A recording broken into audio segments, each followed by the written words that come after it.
so first you need to get out your packet and go to the pages that say May 6th and May 7th. It's at the very top of your paper. Once you do that, go to activity box 6. It's reading. Woo! Today we're going to read a story called Stone Soup. What does that mean? Oh, well, we'll have to read it and find out. We'll read it together. First, let's look at this though. It says, I can read a story and answer questions about the story. Today, we're going to be looking at a story and then we're going to go through after the story and answer multiple choice questions. That shows your reading comprehension. And that means that you understand the story when you read it, and then you can answer questions about it so you know what you read. It shows teachers what you read. You know what you read, right? So that's why it's important. So that's why we're going to do it today. We're going to do it together. All right? So now, let's get our packets out and let's start reading. Hi class, welcome back. We're going to read the story Stone Soup today by Elsa Southern. I want you to make sure you have your pointer fingers out and ready to follow along on the words with me, okay? A long time ago, a tired traveler walked into a small village. He was hungry and stopped at the first house he saw to ask for some food. He knocked and a young woman holding a baby opened the door. Do you have a bit of food for a tired traveler? The man asked. I have been walking all day without a bite to eat. Make sure you're using your fingers. I'm sorry, but I have barely enough food for my family, the woman said. When the other people in the village heard the man, they started shutting their doors. Go away! We only have enough food for ourselves, they shouted from behind their locked doors. The traveler sat down in the town square and thought for a while. Then he had a wonderful idea. I only ask for a pot of some water, he shouted. He took 3 gray rocks out of his pocket. With these special stones, I will make a delicious stone soup. Let's pause for a second and think, class. What do we think he's going to put in this stone soup? Do we think he's actually going to eat the stones? All right, let's keep reading to find out. Remember, your pointer fingers need to be out. Who has ever heard of stone soup? The villagers laughed. But some of the people were curious. They brought the traveler a pot filled with water. The traveler started a fire under the large pot of water. When it began to boil, he slowly added the 3 stones. After a while, he put his nose over the pot and breathed in. Ah, he said with a twinkle in his eye, this is almost perfect. If only we had some onions.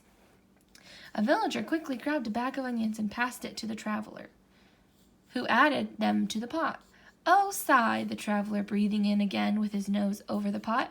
This is almost perfect. If only we had some potatoes. The villagers ran to their homes. They came back carrying not only potatoes, but carrots and peas and beans and corn. Everyone wanted to help.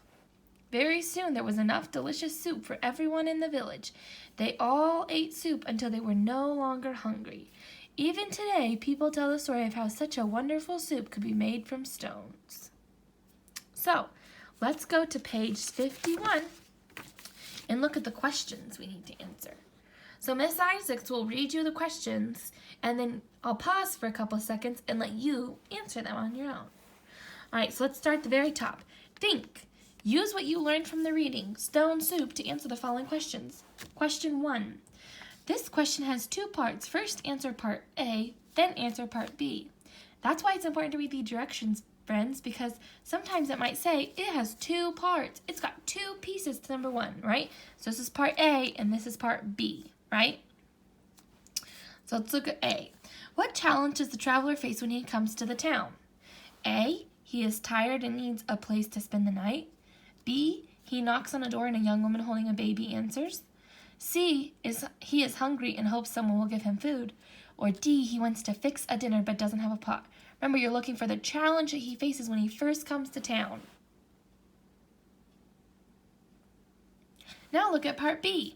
Underline a sentence from paragraph 1 below that best tells about the answer in part A. So underline a sentence from paragraph 1, this paragraph, that best tells about the answer in part A. So you're underlining a sentence from this right here that helps describe what you said up here. A long time ago, a tired traveler walked into a small village.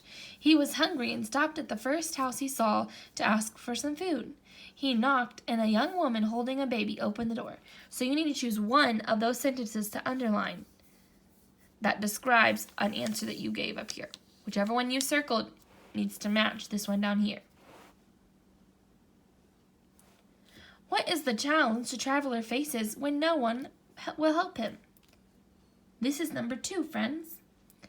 He has to find wood so that he can build a fire to keep warm. B, he needs to learn how to make friends with everyone in the town first. C, he has to walk to another town where people might be kinder to him. Notice how I was struggling to read? And when I started using my finger, it helped me, right? That means Miss Isaacs might need to be using her finger. D, he must find a new way to get people to share their food with him. Remember, you're looking for the challenge the traveler faces when no one will help him. What do you think the correct answer is? Once you circle it, go to the next page. 3. Why does the traveler keep putting his nose over the pot and breathing in? A, to make the people think he is cooking something tasty. B, to make the people want to make their own soup. C, to make the people angry that they won't get any soup. Or D, to make people sad that they didn't help him. Why do you think the traveler keeps putting his nose over the pot and breathing in, smelling the soup? Go down to number 4. What do you learn about the traveler from the way he faces his challenges? A, he is clever because he gets people to choose to help him. B, he is lazy because he has other people to do his work for him. C, he is unhappy because he is too poor to buy his own food. Or D, he is proud because he knows more about cooking than others. What do you think?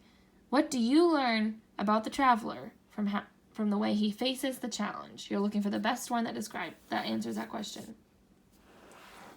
Okay, now we're going to go down to the last one. It says, question 5, read the sentence from the passage.